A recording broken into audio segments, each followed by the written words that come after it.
For another chance to win, text WIN to 63225. One entry costs £2.50 plus one standard network rate message. Or text BONUS to 63225. 5 entries cost £5 plus one standard network rate message. Go to gbnews.com/win. Entries start at £2.50. Call 0903 686 3232. Calls cost £2.50 plus your network access charge. Or post your name and number to GB17 PO Box 8690 Derby DE1 9TT. UK only. Entrance must be 18 or over. Lines close at 4 p.m. on the 28th of November. Please check the closing time if listening or watching on demand.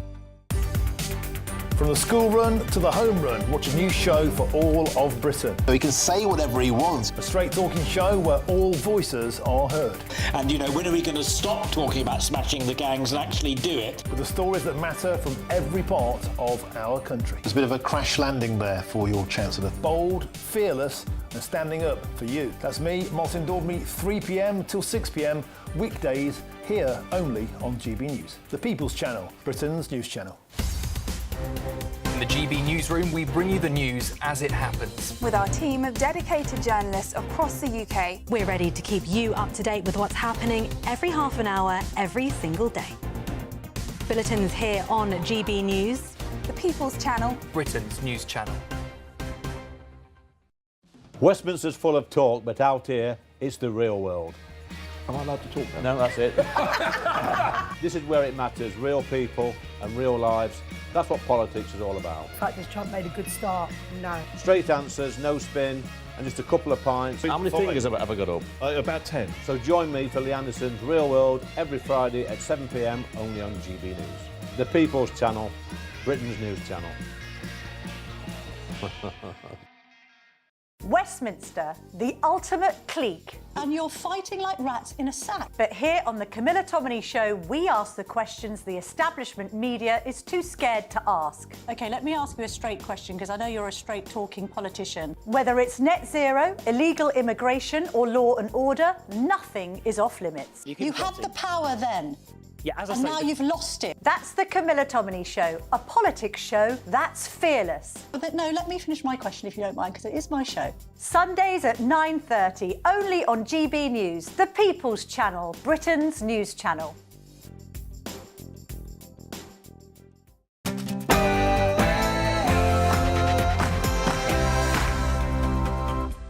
Welcome along to Late Edition. So much news.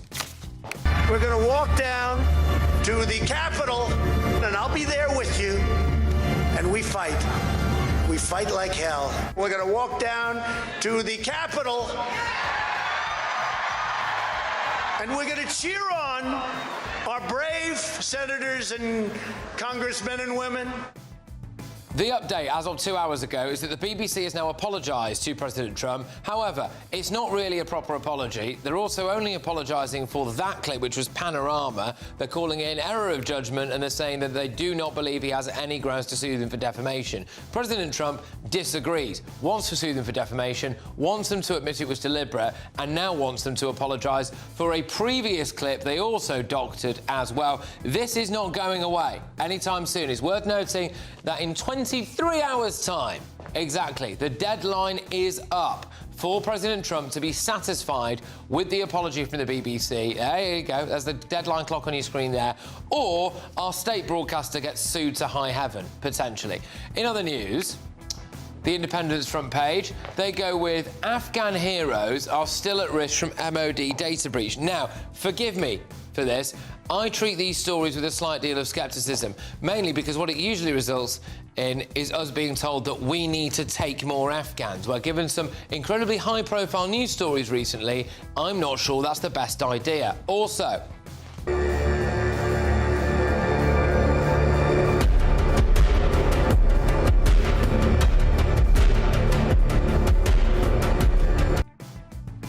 well, this is on the front of tomorrow's Daily Telegraph. Now, Shabana Mahmood, the Home Secretary, is apparently going to force judges to prioritise public safety over the rights of illegal migrants in a crackdown on asylum seekers. What I will say about that, though, is that the reason we're in this mess is because that all too often judges are worried about the ECHR. So unless they just have a brain transplant, I don't really know how they're going to do that. But look, this is one of the reasons why we need some kind of serious change. This is a developing story right now as well. Today, a 15-year-old victim's mother has written to the Home Office asking how on earth an Iranian small boat migrant with a catalogue of previous sexual offences across Europe was allowed into Britain and allowed to attack her daughter.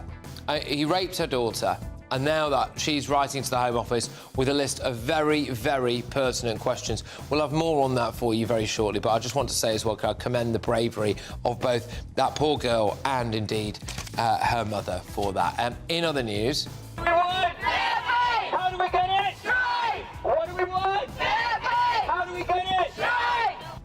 There's more breaking news for you, this time on the front of The Guardian. Now, I regret to inform you that it's not just those resident junior doctors who are out on strike tomorrow. It's also potentially now going to be the consultants. Consultants may join strike over doctors' pay. The level of sympathy I have for people who are on an absolute fortune to work in an NHS that had to fork out... But you know the medical negligence bill of our NHS, the NHS, is 60 billion quid. It's more than the black hole. Get back to work, make people better. Now, I'm slightly concerned about what clip we're about to play here, because all I can see is that it's got the word Hitler written on it.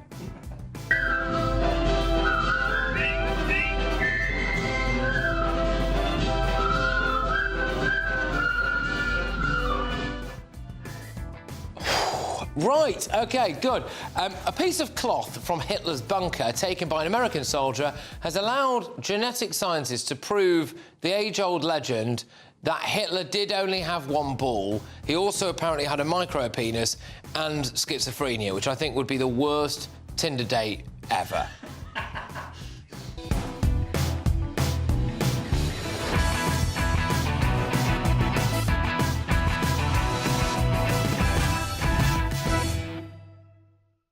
Well, joining us this evening, we do have comedian, GB News regular Paul Cox. We're also going to be joined by former Labour Party advisor Matthew Larser, and another special guest who's making his way into the studio as we speak. Let's get those headlines with Aaron Armstrong.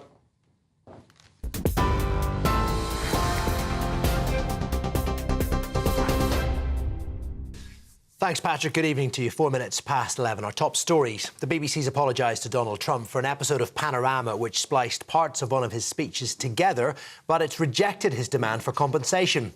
The corporation says it was an error of judgment and it won't show the programme again.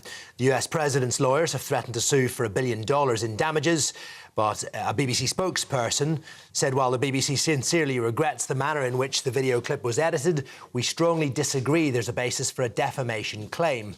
There's been no reaction yet from the White House. It comes as Newsnight has become the second BBC programme to be accused of airing a misleading edit of the same speech by Donald Trump 2 years before it appeared on Panorama.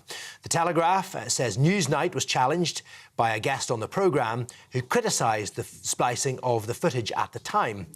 Well, the White House says it's clear the BBC engaged in a pattern of defamation in order to try and interfere in the presidential election. There's been a response from the BBC. A spokesperson says the corporation holds itself to the highest editorial standards. This matter has been brought to our attention and we are now looking into it. The Conservatives have accused Sir Keir Starmer of a cover-up after he concluded an investigation into briefings against Cabinet ministers hours after it had begun. The Prime Minister's apologised to the Health Secretary Wes Streeting over claims he was plotting a leadership challenge and says he's been assured any briefings earlier this week did not come from Downing Street. The Conservative leader, Kemi Badenoch, says Labour are trying to sweep it under the carpet. A review has found council staff tried to check on the 10-year-old Sarah Sharif the day before she was killed, but went to the wrong address. It revealed a catalogue of missed opportunities to save Sarah before she was murdered by her father and stepmother. Sarah was found dead in her family home in Woking in 2023 after suffering what was described as horrific abuse. Surrey County Council says it's deeply sorry. An Iranian small boat migrant who raped a vulnerable Oxford teenager has been jailed for 12 years and 6 months. Amin Abedi Mofrad assaulted a 15-year-old girl near the Westgate shopping centre in the city in February last year. The court heard about a string of previous convictions for assault in Germany dating back more than a decade. GB News can confirm Mofrad will now be referred to deportation action. Israel says a body handed over by Hamas has been identified as that of an Israeli hostage. A statement from the Israeli Prime Minister's office says it is that of Meni Goddard, who was killed and taken into Gaza on October the 7th. It means 25 of 28 deceased hostages have now been handed over to Israel under the first phase of the ceasefire deal. And it was third time lucky for Amazon founder Jeff Bezos and his rocket Blue Origin as it lifted off from Florida after 2 abandoned attempts. It was carrying 2 NASA satellites, named Blue and Gold, which are now on their way towards Mars as part of the Escapade program.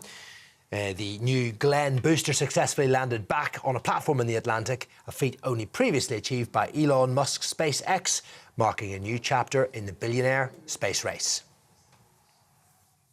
That's it for the moment. Now it's over to Patrick.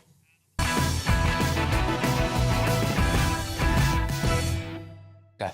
All right, OK, welcome along to Late Edition. Can I just start by, obviously, talking you through what's on tomorrow's newspaper front pages for you. These are Friday morning's newspaper front pages. As you would imagine, across many of them, it is this BBC apology to President Trump. It's on the front of The Guardian, it's on the front of The Telegraph, and it's on the front of quite a few of them as well, actually. So, just to fill you in case you've been living on the moon with your fingers in your ears, basically the BBC has apologised to President Trump over the editing of a speech which appeared on Panorama in 2024. However, they've said it was an error of judgment. They've not admitted that they deliberately did it, in a way, so there you go. They've said that they're not going to broadcast it again on any platform, which is nice of them, really, because, I mean, that would be awful, wouldn't it, if they did that? They've also said that they don't admit that there's any grounds for defamation lawsuits, so no damages, they say. Now, this is not what Trump wants, clearly, and the deadline for him to be satisfied with the BBC's apology before saying, I'll see you in a Floridian court, is 11 hours' time. No, sorry, 23 hours' time. So there you are. However, more problems for the BBC, because if we might be able to bring up the front page of the Daily Telegraph, the Daily Telegraph revealed, thank you very much, the Daily Telegraph revealed that the BBC had actually doctored another clip, a second clip. As they say on Brass Eye, it's the one thing we didn't want to happen. Well, it did happen. It happened. It turned out they did almost exactly the same thing in 2022 on an episode of Newsnight. Let's play that Newsnight clip. To cheer on our brave senators and congressmen and women, and we fight. We fight like hell. We're going to cheer on our brave senators and congressmen and women, and we're probably not going to be cheering so much for some of them.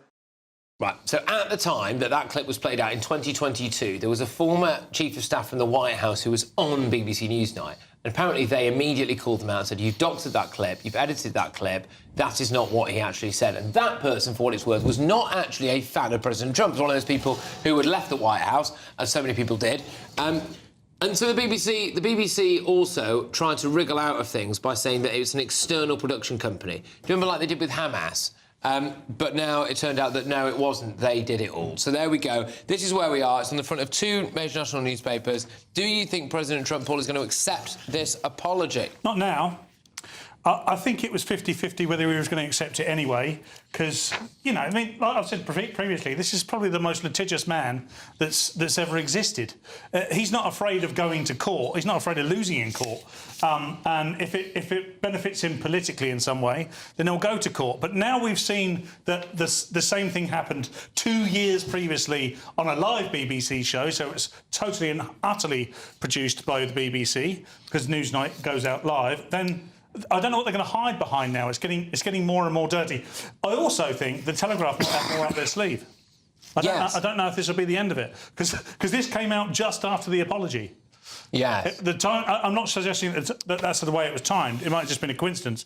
But I would suggest that if they palm this one away, there might be another one up the sleeve. Yeah, I mean, for what it's worth as well, the White House legal team have hit back on this latest revelation to say that they are now calling this, Matthew, a pattern of defamation against President Trump, electoral interference, and say that President Trump will continue to pursue people who are in the business of, I think the quote was, trafficking fake news and lies and all of that. So in light of that, they're obviously not accepting this BBC apology, are they? No, they're not going to accept it. For what it's worth, and I could be in a minority, I think the BBC will be fine. I think purely because the case they could make is, during that 70-minute speech on January the 6th, he used the word fight or fighting along the lines of not wanting to certify the results over 20 times. That is once every 3 minutes, and therefore I think there clearly was a mistake made, don't get me wrong, with regards to the way it was spliced. Could there be an honest thing of, well, we thought he was along those lines? It's not cost him the election, so it can't have been that libellous. And I think the £1 billion, he does this. I mean, he's suing Rupert Murdoch for the Wall Street Journal for about 20 billion or whatever it is at the moment. He just puts numbers out there. Yeah. I think previous libellous cases along this, where it's not had an absolute impact, he's going to get tens of thousands. So I think it'd be fine. Just before we go to the other Matthew, actually, on the panel tonight, I would like to whiz us to US political commentator Toria Brooke, who joins us down the line to get the US perspective on this. I'm desperate to find out what the mood is like in the States about this, and specifically, obviously, in President Trump's camp. What is the latest for us over there, then, in terms of, is President Trump going to go hell for leather at the BBC here? Is he potentially even angrier than he was yesterday? Well, it turns out that now it's actually not just the BBC, right? So Libs of TikTok reported that actually a Swedish company called SVT also edited the speech, as well as an Aussie company called ABC. So not the same as ABC in the United States, but an Australian company. So now we're going to see how many other businesses actually took part in this mass misinformation campaign, truly, because it led to so much lawfare. I don't think President Trump's just going to let it go. Well, certainly the latest statement, it literally says we are not going to let this go. So, I mean, you know what's going to happen there. Yeah, I mean, do you think that there's anything that the BBC could possibly do now to appease the president? I'll be honest with you, I really don't think so. I think they're going to have to pay up. I mean, this is the president of the art of the deal. I don't think he's just going to let this one slide. We've dealt with so much in the United States in the last 4 years, and all the conservatives just having to duke it out with people that, quite frankly, had misinformation, lies. It wasn't the truth. And President Trump was for peace. He never advocated for violence at the Capitol. And I think it's time that the American people at large see that. There's 22 hours, 44 minutes and approaching 50 seconds, which is the deadline for President Trump to be satisfied with what he gets from the BBC. I don't see it happening. It's not going to happen, I think. There are other things that President Trump's regime, if you want to call it that, I suppose, could do, couldn't they? Which is, for example, stopping the BBC from having access to the White House. There are other things here, aren't there, at the moment, that Trump could do, other than just sue for defamation? Well, I was aware of the fact that Keir Starmer and President Trump had been discussing possible deals when it comes to tech. So it's maybe President Trump's going to pull out of those deals, which will affect ultimately the UK, not us. So you think unless the Prime Minister maybe comes out and condemns the BBC in the way that President Trump would like, it might actually cost us a trade deal? Well, it wouldn't surprise me given Trump's previous moves that he's made. After all, he's more concerned with America first as opposed to having a public company. This is not a privately owned company. I mean, the BBC, as far as I'm concerned, isn't it funded by the taxpayers? Yeah, it is. We all pay for it, which is, can I just add, Toria, as much as I would quite like to see the BBC get taken to the absolute cleaners, the downside to that is that I'm paying for it. So, you know, I'm a little bit on the fence as to what I want to happen here. I mean, I think maybe some kind of grovelling apology and self-flagellation in President Trump going, oh, I'll spare the British taxpayer, would probably be the elegant solution here. But we'll have to wait and see. Just lastly, and thank you for joining us this evening here, but lastly, what is the BBC's reputation now in America, really? Well, the BBC doesn't have a reputation like GBNews. You are my favorite Brits. Right now, I think the BBC is kind of viewed as another CNN. So, unfortunately, we haven't seen too many honest reports coming out of the BBC at large. Now, there are generic stories that come out that I think most news media companies will report on. But overall, the American view and the conservative view on the BBC is that these people have manipulated information that didn't need to be. So for your sake, as well as GB News, I would love to see some justice. All right, Tori, thank you. Always a pleasure. You take care. Tori Brooke there is a US political commentator. Look, quite a bit to come back to there, Matthew Larzer. I will also just say, though, that everyone is, because this is the big news story, it involves Trump and potentially loads of money and all that stuff, this is what people are focusing on. But it isn't just the Trump stuff where the BBC has recently been accused of massive bias. There was also, it was accused of being pretty nakedly pro-Hamas when it came to their BBC Arabic stuff. And the BBC. And also the trans issues as well. So this is one bit of BBC bias, isn't it? Well, look, I genuinely think there is an issue because the people who work in the media tend to be sort of centre-left, but also and then there tends to be groupthink, and there's been a bit of a hollowing out of the BBC in terms of the kind of old wise hands who would say, hang on, were those bits said together? If not, let's make that clear to the viewers. So, look, the BBC clearly has not had a very good few weeks and needs to make massive learnings and changes. But I just had a quick look in the American papers, and they are much more concerned about Trump and the Epstein files and the former Prince Andrew than they are about this. I suspect that, you know, there may be a bit more noise in the White House, but eventually it will be dropped. OK, all right. Well, yeah, I mean, it's difficult to know where to go from this, really, I suppose, until we wait to hear what the White House's response is on this. I mean, they've not got back. I thought they were going to clap back immediately. They haven't clapped back. Maybe that's a sign. I mean, you're right, by the way. But this panel's almost balanced tonight. It's ridiculous. There's two left-leaning. Well, no, just say something really outrageous. Well, we'll do when the Hitler piece comes up. Patrick. Good. It's been nice knowing you. Can I just say, those are words that I have been longing to hear. You know, so good. Because I wondered how my career would end. And it turns out it's actually the Hitler stuff. Yeah. So, yeah, go on anyway, carry on. So, other than that, look, this is a storm that obviously we here are relishing in, and people that perhaps don't support the BBC are relishing in. But it's not as if Donald Trump is the most popular man on earth. Or indeed the United States. So, well, you know, he's 52% popular or whatever in the United States, and that wanes and ebbs. But it's a big deal in terms of the BBC. Don't forget that the CEO and the chairman have now stepped down. So if he wanted to cause CEO and the CEO of News. Chairman's still going, CEO of News. So it's a bad thing all round. By the way, they stepped away. They weren't sacked.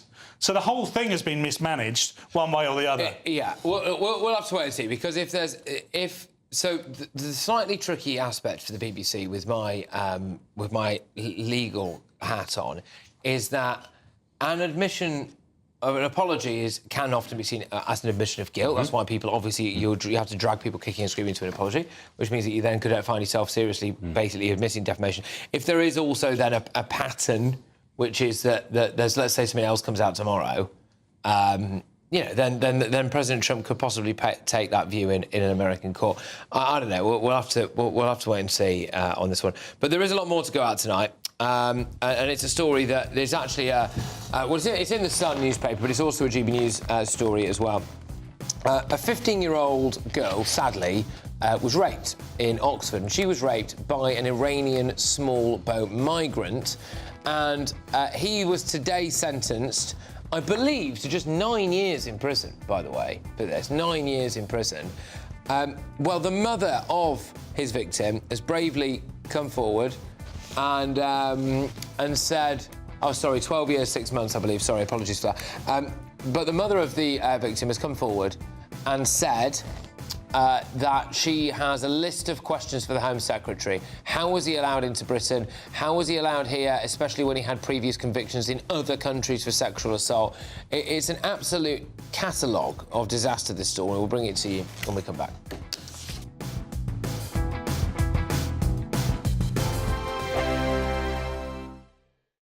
Westminster's full of talk, but out here, it's the real world. Am I allowed to talk now? No, that's it. This is where it matters. Real people and real lives. That's what politics is all about. The fact that Trump made a good start, no. Straight answers, no spin, and just a couple of pints. How many fingers have I got up? About 10. So join me for Lee Anderson's Real World every Friday at 7 p.m, only on GB News. The People's Channel, Britain's news channel.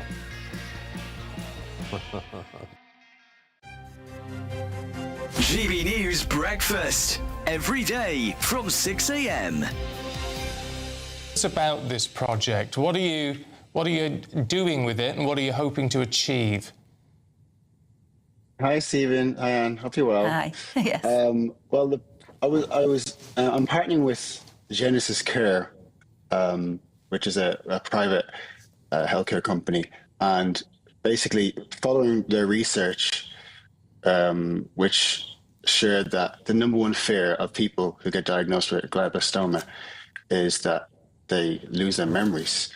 Now, that's obviously affects me because Tom was my brother, and his 2 points in his life was raising awareness to treatments and the power of positivity. Tom's family were called the Positive Parkers, and we were an extension of the Positive Parkers. So Genesis Care have created this campaign called the Memory Bank, which is an art installation that basically you go to. It was in the Westgate Shopping Centre in Cambridge, and now it's in the Genesis Care Centre. Just here in the UK, it's about 13,000 people are diagnosed with this sort of primary brain tumour, glioblastoma, as you were saying. Did Tom ever say that was his greatest fear, was losing his memory? He didn't really. Tom lived in the moment. He never made us feel like he was diagnosed. He was always positive. Even in his worst days, he'd come in with a smile on his face. And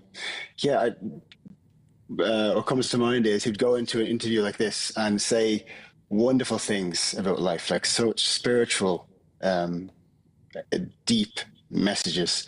And I'd turn to him and I'd say, Tom, that was just phenomenal. And he'll say, like, I've no idea what I just said. GB News, the People's Channel. You want to know what's really going on in the corridors of power? Labour don't know what to do with you half the time, and that makes you quite lethal in the chamber. Get behind the headlines with Chopper's Political Podcast. Join me, Christopher Hope, as I sit down with the great and the good of British politics. We'll see where this ruling takes us. These are the stories shaping our nation. Chopper's Political Podcast, available now on all platforms. Listen in and stay ahead.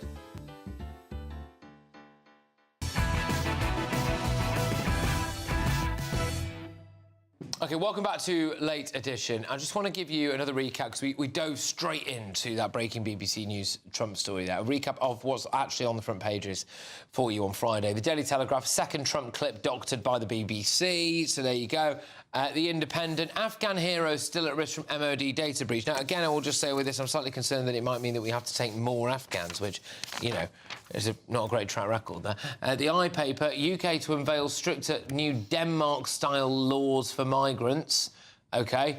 I would be in favour of maybe sending some of them to Denmark, but again, we'll see what she means by that. The Daily Express, Sarah failed by officials afraid to cause offence. The Sarah Sharif case, this little girl tragically murdered by her father and her stepmother. And it's the details coming out. This is basically they were too afraid to look what was under a headscarf at times, and if they had done, they would have seen that there were terrible injuries there. The Mirror, they're going for Andrew quotes new Epstein abused girls. Now, there's two stories that I want to draw your attention to on The Guardian. The first one is the BBC apologises to Trump over the Panorama clip. The second one is that hospital consultants are gearing up to join resident doctors in striking. So resident doctors go on strike from 7 a.m. on Friday for 5 days. And apparently consultants are thinking of joining them as well. That is an absolute abomination. Consultants are basically wadded. Right, and are going to have... seriously. That's a term I'm not happy and are going to have a career. Just continue to be a consultant and you will be able to retire at 50 with shed loads of cash. So shut up, basically. The Daily Mail. Fear of being seen as racist contributed to failures that doomed tragic Sarah. The Sun. Well, yesterday, the Sun landed up front page was that Adam Peaty had come back from his stag do and had to get an armed police escort off the fly because of death threats. Well, today it's emerged that Adam Peaty's brother has been arrested over threats. Adam Peaty's brother has been arrested over allegations that he sent threats to the Olympian during his stag do. Aside from the fact that's awful, he's also a very brave man. Have you seen the size of Adam Peaty? Yeah. I don't know how big his brother is. It might be his little brother, but I wouldn't want to pick on him. Yeah, exactly. Anyway, the Metro go for 84 in 113 out. Home Secretary says a milestone shows the deal is working. Despite 8,000 illegal migrants arrivals since it began. So I'm really not sure I understand that headline. How can they claim that there's 84 in and 113 out when we've had 8,000 arrive since the That's under the deal, the 84, the 113 out. But the 8,000 are separate. Oh, I see. So just ignore the 8,000. Yeah. Well, If you ignore the 8,000, that still looks rubbish. Doesn't it? 84 in, 113 out. So France have sent us their 84 worst, and we've sent our worst 113 back. So the worst, and we've had another 8,000. But we're 19 up. We've done the French over for 19. No, we've not. We need to stop the French. What a victory. The French, I thought you liked that. The French. How can I like it? The French have sent 8,000 more. Well, just not officially. Not officially. On the official figures, 19. Classic Laza. Yeah. Anyway, just to round us off, why not? At the Times, 5 days of NHS strikes opposed by most doctors. There you go. So apparently most doctors are not actually in favour of this. OK, right. Look, very serious story. This now. Amin Abidi Mofrad, who's 35, was jailed today for 12 years and 6 months for raping an Oxford teenager. She was just 15 years old, and it was on Valentine's Day last year. Now, the teenager's mother has written to the Home Office asking how the asylum seeker rapist was ever allowed to attack her daughter. She said, "I will not stay silent any longer. I want to know how this was allowed to happen, how a violent predator known to the system was allowed into this country, allowed to roam our streets, to watch and wait to hurt our innocent children." Well, earlier on today, our reporter Charlie Peters was outside that court sentencing. Here he is. The court heard that Mofrad also had 11 previous convictions for assault in Germany before crossing illegally into the country, where he also had a further conviction for theft and was given a community order. But today at Oxford Crown Court, he was jailed by Mrs Justice Maria Lamb, who told him to be quiet in the dock as Mofrad cried and said that he was innocent and gestured to reporters and said that we were spreading lies. Now, in a statement, Thames Valley Police say that they have achieved justice for this 15-year-old girl who will now begin to rebuild her young life. I would take massive issue with that statement that they'd achieved justice for that 15-year-old girl. How can anything amount to justice, really, in that sense? And again, you know, this is a totally avoidable crime. The only reason that 15-year-old girl was raped is because we basically haven't got a border. Yeah. Look, it always tries to call this stuff, but particularly my daughter's exactly the same age as the girl that was raped here, and I wish her all the best and her family all the best. Of course, I do. I just wonder, at what point is it going to be enough? Because we get one of these stories so regular now. And we have to park we can't have any whataboutery about this. We all appreciate, everyone on this panel appreciates, there is a number of other problems that are homegrown and don't involve illegal immigration. However, we've imported this, and when is rape enough rape? I mean, when do we stop this? There was no way of knowing this guy had a previous criminal record because he came without papers. He came illegally. That's what we're all worried about. That's what even people on the left are privately worried about. These people don't have papers. We don't know anything about them. There are hundreds and hundreds and hundreds of men of fighting age, to add in the adage, that we just don't know enough about. And it turns out that it's the worst people that want to do this, funnily enough. It's very rarely the best of people that want to do this. The best of people do have a number of routes they can take. Now, I know we're not perfect, but anybody coming through that route already is a criminal. So what I would ask is, collectively, as a community of British people, irrespective of your politics, when is enough enough? Yeah. Matthew, on the end, what's your views on what the mother has had to say there, which is, you know, this catalogue of questions, really? And you would have questions for the rest of your life. The girl will never get over this, as we know. As a country and as a society, regardless of where people are from or where they've come from, we fail girls and women on a daily basis with this sort of stuff. There has never been a proper strategy. There is no border if we're going to look at the foreign bases of this. Statistics show, this aside, that people are raped and assaulted on a daily basis, normally by somebody they know, normally by somebody in the family home. And yet we've never really got anywhere near a grip of this. We've got record levels of femicide, of rape, of violence against women and girls. And I don't know what the answer is anymore, Patrick. On this, I've been very consistent that we should be processing people offshore before they get here, because there are too many like this gentleman that will throw their passport in the channel and say they're from said country. But this is a massive, massive poke in the eye, yet again, for the Refugees Welcome Brigade. Because, you know, we have now got data which shows that Afghan men, for example, are incredibly more likely to commit sexual assaults. You work your way down that list, and there are people from a lot of the countries where we're accepting people on the boats from. You've got every single week. I mean, there are some things at the moment that we're not allowed to talk about because of various different court cases. Fair enough, we won't do that. But what I will say to you is that there are at least allegations of stuff exactly like this every single week happening now. And, you know, this was avoidable, Matthew, wasn't it? This is what happens when you don't know who's coming across the channel. Look, we're expected to live with it. This is absolutely the reason you can understand why voters who've in the past voted for all different parties put migration and the control of borders at #1 on their list, because, as we say, all our thoughts are with the girl and her family.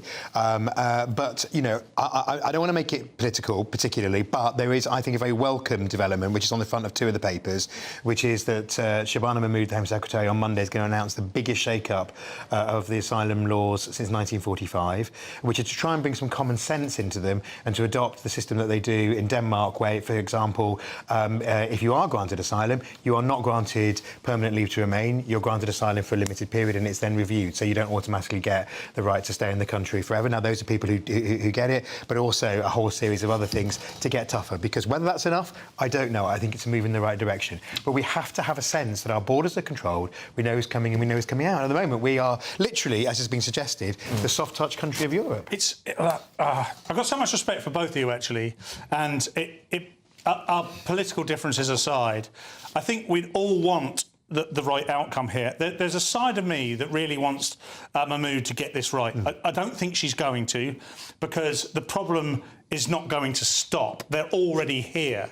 Here is what I would do, is I would shut the gate and say absolutely no one's coming in. We're going to do a vetting of everyone that's here. We're going to identify everybody that's here, illegally or otherwise. And I don't know how you do this, and this already sounds a bit mental, but I think that's what we need to do. I think we need to identify who's here, why they're here, what their past is, and then we can start to look at how we manage it in the future. In fact, we could learn a whole bunch of lessons by just stopping still and looking back. I know that's not easy. I think it's interesting. I don't know the answer, but whether or not the new rules are going to apply to people who are already in the system. Well, we'll see. We'll see. Look, a Home Office spokesperson has said this. Our thoughts are with the victim of this horrific crime. We will seek to deport foreign nationals who commit crimes on British soil. We've returned more than 35,000 people with no right to be here in the government's first year in office, including 5,179 foreign national offenders, which they claim is a 14% increase compared to the same period 12 months prior. Right, OK, so... yes, when we come back, a few bits and bobs on the agenda. This doctor's strike is going to be happening from 7 a.m. The consultants are going to walk out as well. I think we might get stuck right into that, but of course, we are going to be talking to Ben Leo, who is stateside for us, because apparently there might be an update on this Trump BBC story. So watch this space.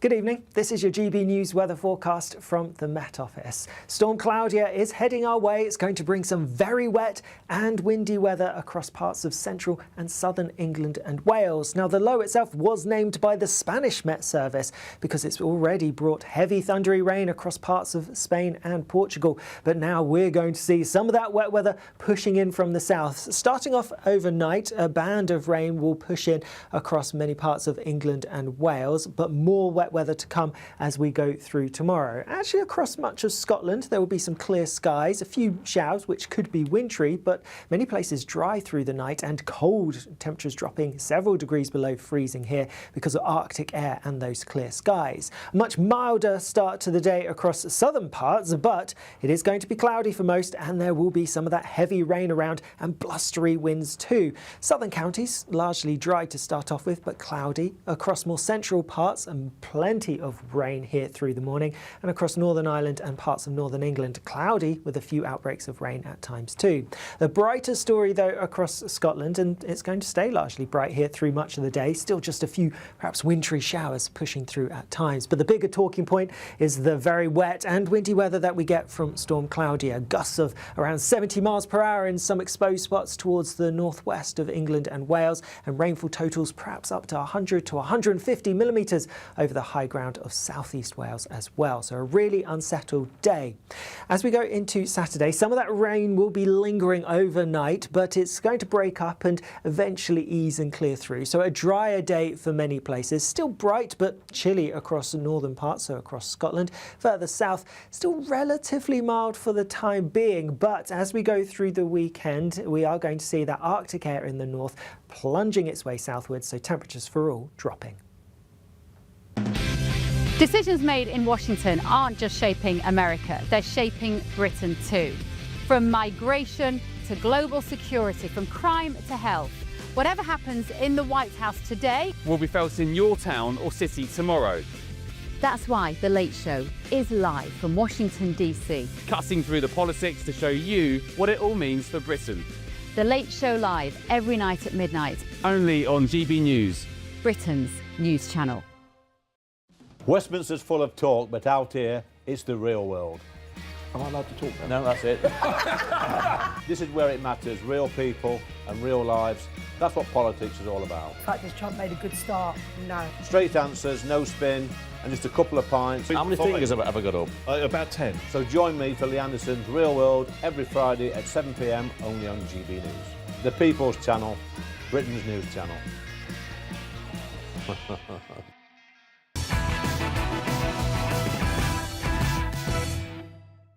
All right, don't get ill. Not just because it would be terrible for you, but also because the doctors are on strike and the consultants might join them. We're going to be talking about that very, very shortly. The big news, though, and you love to see it, is that apparently most doctors oppose the strikes, which is great, isn't it? You can drag your colleagues back in, kicking and screaming, to go and help do things, you know, like patch up people's stab wounds. But before we do that, Ben Leo is live with us. He's in Washington.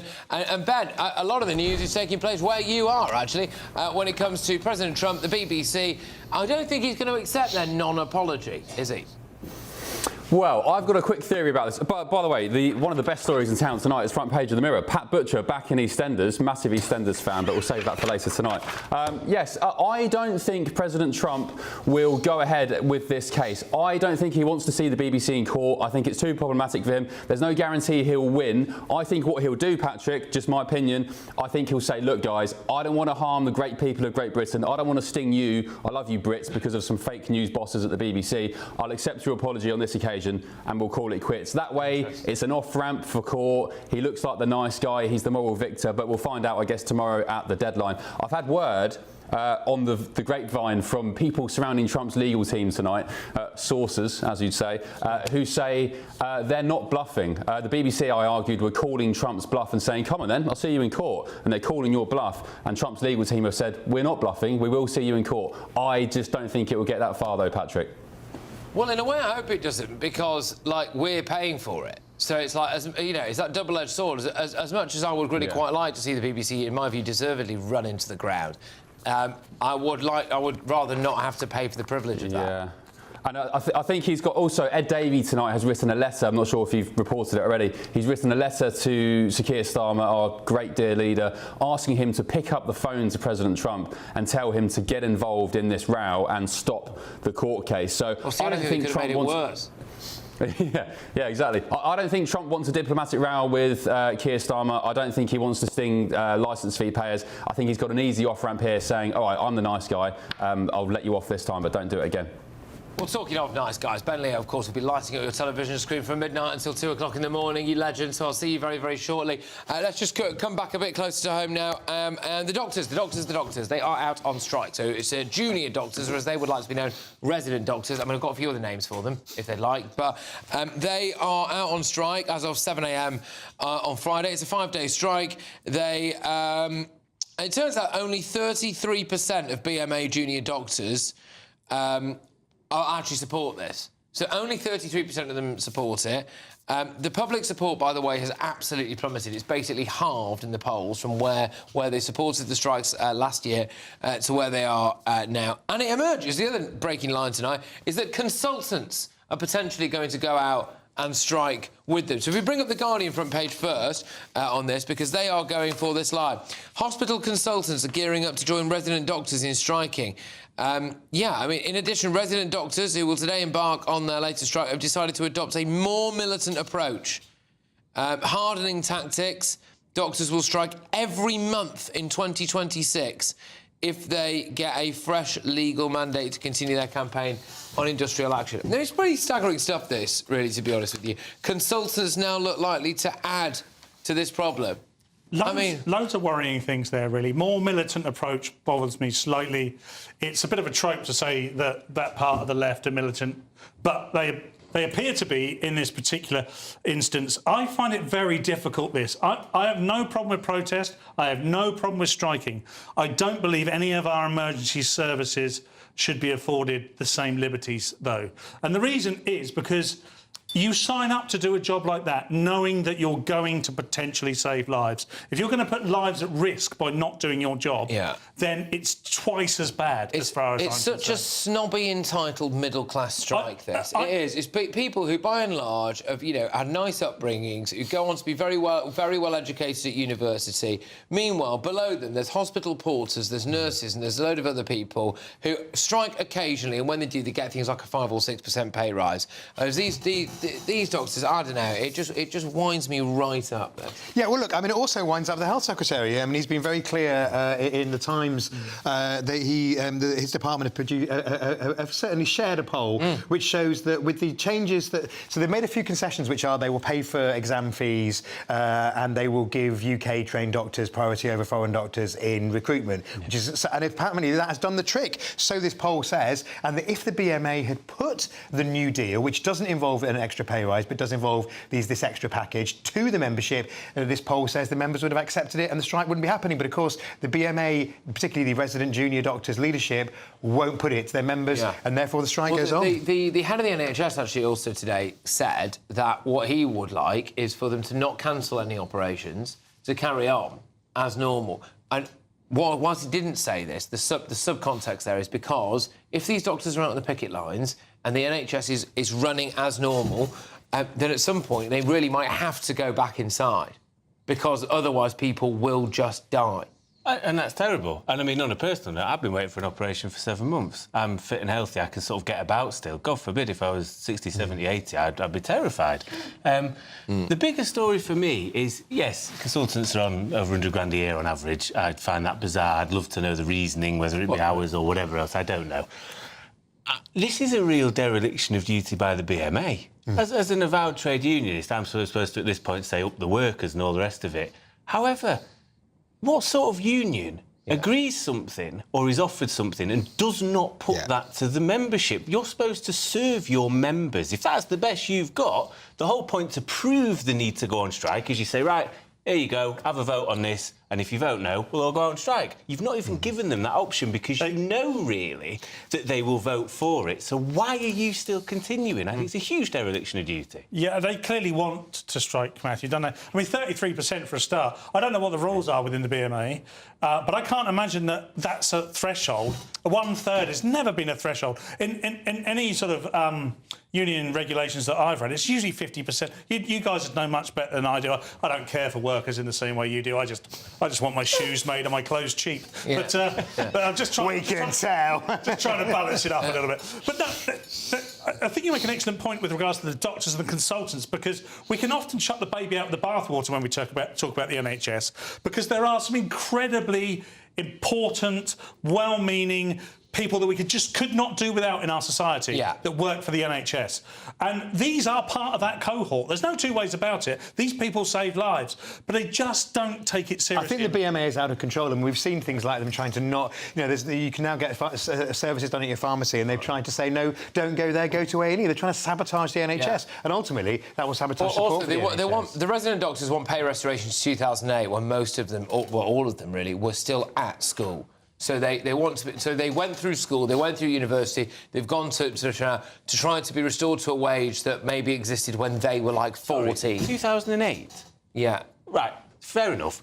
2008, we had a 36% debt to GDP ratio because of the financial crash and COVID. Yeah. 96%. I'd love to be able to buy Yes. that. I'd love to go back to 2008. Yes. Unfortunately, we aren't paying enough in to get it back out. I think we need to be more realistic. I agree. This is where people lose it with the trade union movement. It's Talking of trade union members, BMA chair Dr Tom Dolphin has said when we started the dispute, the lowest level of the resident doctors were being paid was £14 an hour. There were some pay rises over the last couple of years that brought that partly back to the value it should be at, but not all the way. Yeah, all right.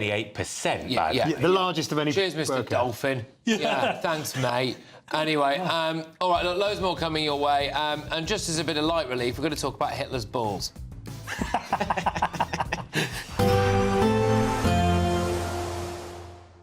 I forecast a perfect holiday in the sun. Weather looking good then? For sure, and no worries about our travel insurance. All Clear Travel Insurance sponsors GB News Travel Destinations Forecast. Storm Claudia will continue to affect parts of Iberia as we go through tomorrow. It's continuing to bring heavy rain, thunder, large hail across parts of the Canary Islands, Portugal and particularly western parts of Spain, but it is pushing its way further east. Meanwhile, actually across many central and eastern parts of the Mediterranean, staying largely fine, some decent sunshine on offer and temperatures about what you'd expect for the time of year. Staying pretty unsettled for many across Spain as we go into the weekend. All Clear Travel Insurance sponsors GB News Travel Destinations Forecast. In the GB newsroom, we bring you the news as it happens. With our team of dedicated journalists across the UK, we're ready to keep you up to date with what's happening every half an hour, every single day. Bulletins here on GB News, the People's Channel, Britain's news channel. Westminster's full of talk, but out here, it's the real world. Am I allowed to talk now? No, that's it. This is where it matters, real people and real lives. That's what politics is all about. The fact has Trump made a good start? No. Straight answers, no spin, and just a couple of pints. How many fingers have I ever got up? About 10. So join me for Lee Anderson's Real World every Friday at 7 p.m, only on GB News. The People's Channel, Britain's news channel. You want to know what's really going on in the corridors of power? Labour don't know what to do with you half the time, and that makes you quite lethal in the chamber. Get behind the headlines with Chopper's political podcast. Join me, Christopher Hope, as I sit down with the great and the good of British politics. We'll see where this ruling takes us. These are the stories shaping our nation. Chopper's political podcast, available now on all platforms. Listen in and stay ahead. Decisions made in Washington aren't just shaping America, they're shaping Britain too. From migration to global security, from crime to health. Whatever happens in the White House today will be felt in your town or city tomorrow. That's why The Late Show is live from Washington, D.C. Cutting through the politics to show you what it all means for Britain. The Late Show live every night at midnight. Only on GB News, Britain's news channel.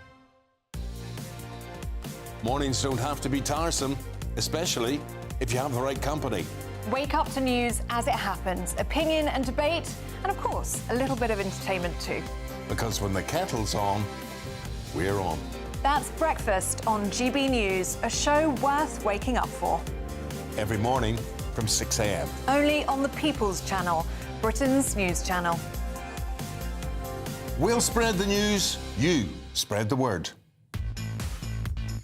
5 hosts, 5 opinions, 5 fearless debates, 5 unfiltered takes on the day's news. 5 reasons not to be anywhere else on Saturday night. This is the Saturday Five. You got me good there. Britain's biggest Saturday night TV show. It's not a bad brand. Yeah. Uncensored. Very, very, very easy tonight on the unpredictable. What does she say? Can you translate it for us? And always entertaining. And how can a country go from being led by William Wallace to Saturday nights from 6 p.m. only on GB News, the People's Channel. Britain's news channel. You're going to want to stay tuned, trust me.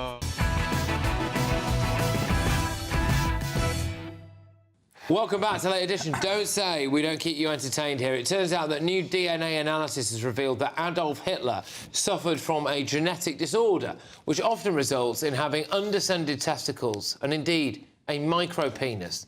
The Nazi tyrant's DNA sample, which was taken from a bloody sofa at his Berlin bunker, revealed that he suffered from what's known as Kalman syndrome, which hinders puberty and sexual development.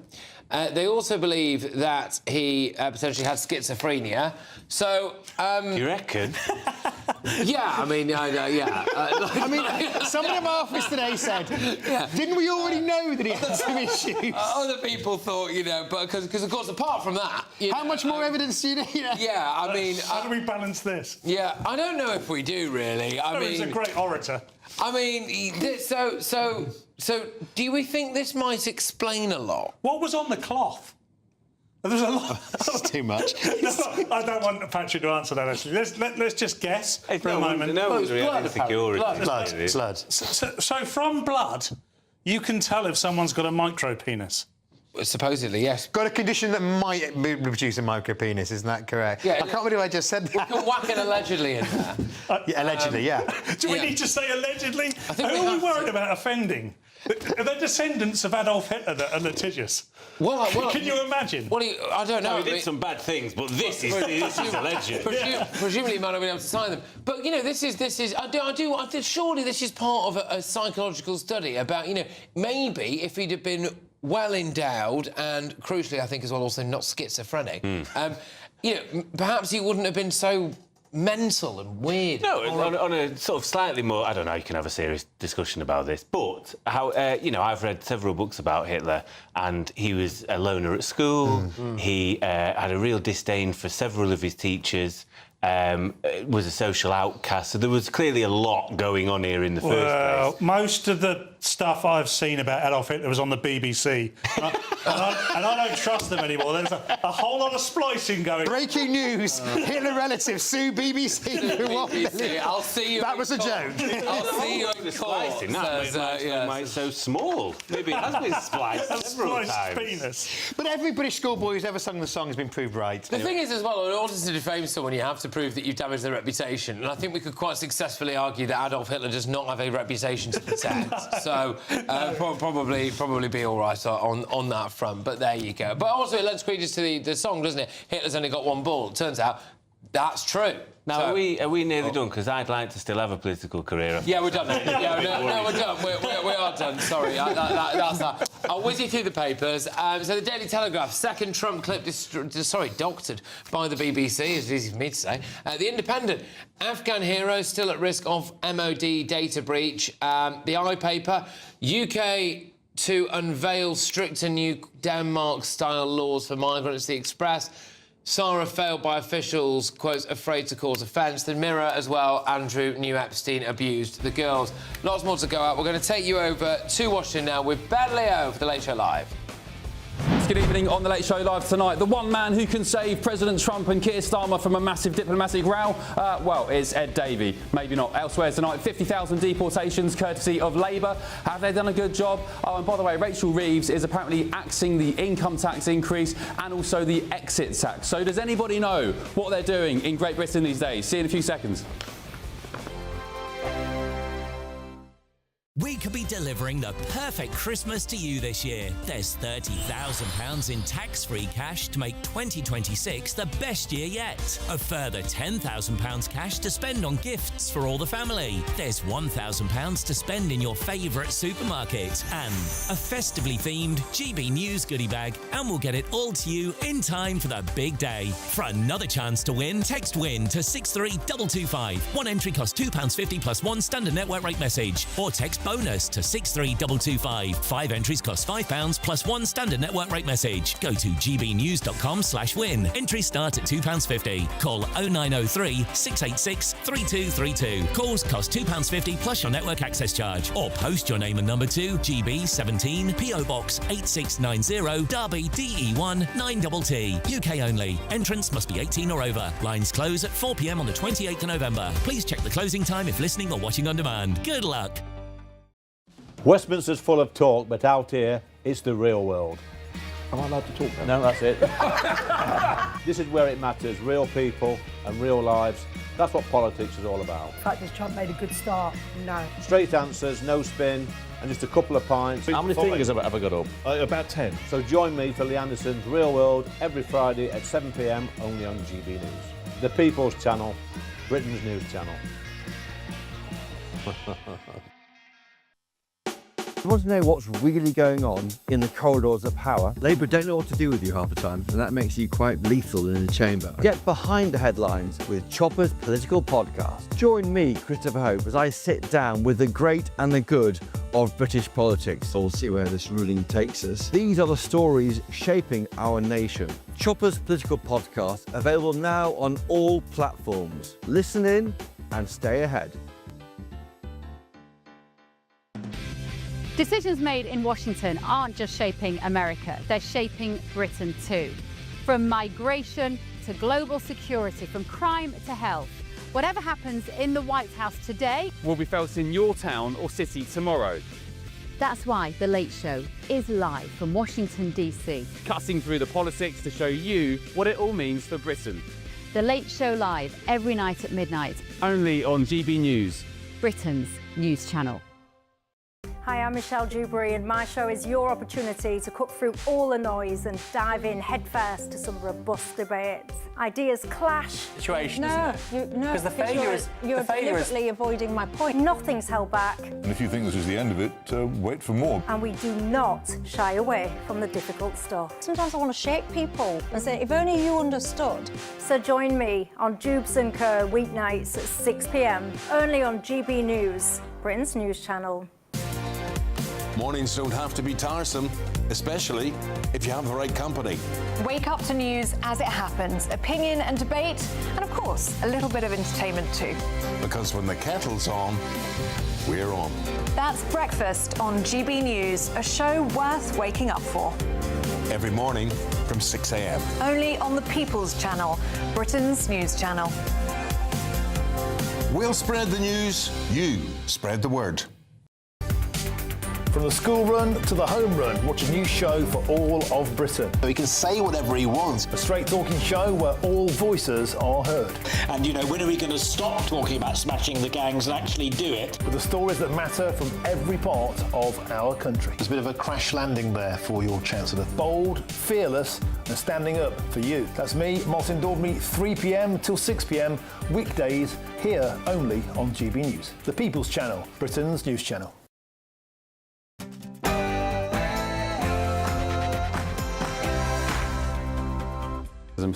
Well, there's loads going on the front pages here in the UK, including a brand new immigration system, apparently a Denmark-style law that's going to mean that we do not allow people to permanently stay in the UK, refugees that is, or reunite with their families.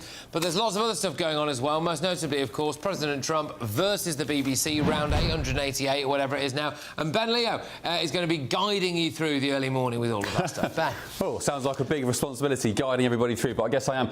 Ed Davies getting involved in the row tonight. He's written to Sir Keir Starmer, our great dear leader, asking him to pick up the phone to President Trump and end this row once and for all. I've already told you, Patrick, tonight, I don't think President Trump will pursue this case. I'll explain why in a minute, but word on the grapevine is, the sources from President Trump's legal team is, to hell with that, we are going all out and we're suing the pants off Auntie. Elsewhere, Pat Butcher is returning to EastEnders for a special Christmas episode. Yes, this is The Late Show Live. See you in a sec.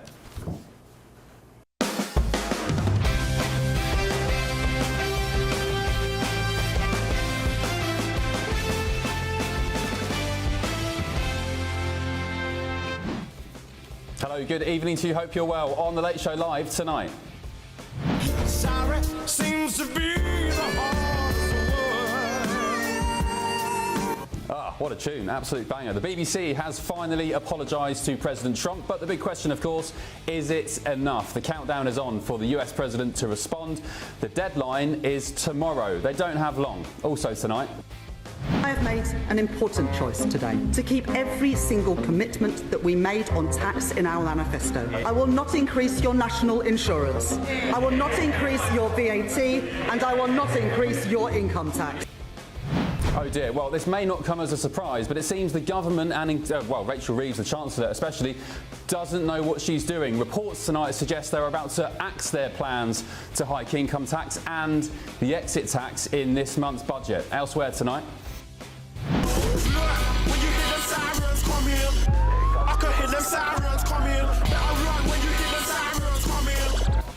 Big message tonight for Antifa. The American government is coming for you because the US are looking at expanding their arrests of left-wing activists all across Europe, outside the States. And I've got a big guest on this tonight, Nick Sautor, massive online influencer.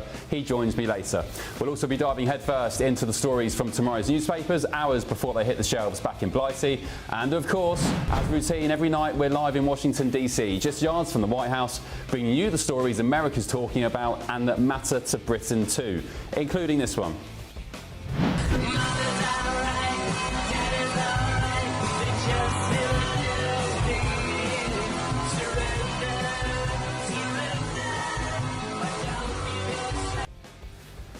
Top-tier trolling from President Trump and the administration there because the government shutdown in the US is over. I'm Ben Leo. This is The Late Show Live, and your night's just getting started.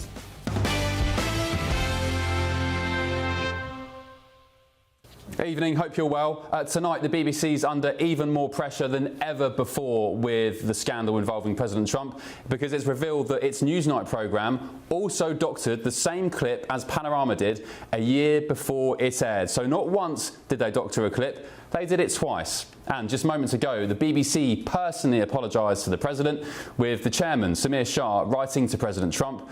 While the BBC sincerely regrets the manner in which the video clip was edited, we strongly disagree there's a basis for a defamation claim.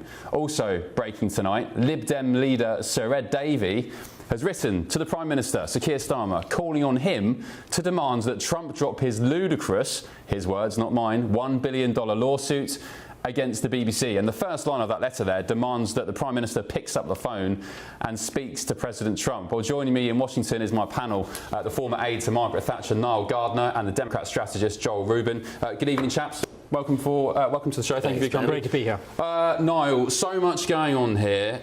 Ed Davey urging Keir Starmer to pick up the phone tonight. I don't know why Keir Starmer would listen to Ed Davey of all people, but what's your take? The big question is, will Trump now go ahead with court action in a Florida court and take the BBC to task for this $1 billion court case? Because the BBC is saying, sorry, President Trump, we apologise, but we're not paying you a penny compensation. Well, firstly, I think no one really listens to Ed Davey, and I think he's quite a clown of a politician. But on the broader point about President Trump and the BBC, I do think that President Trump is going to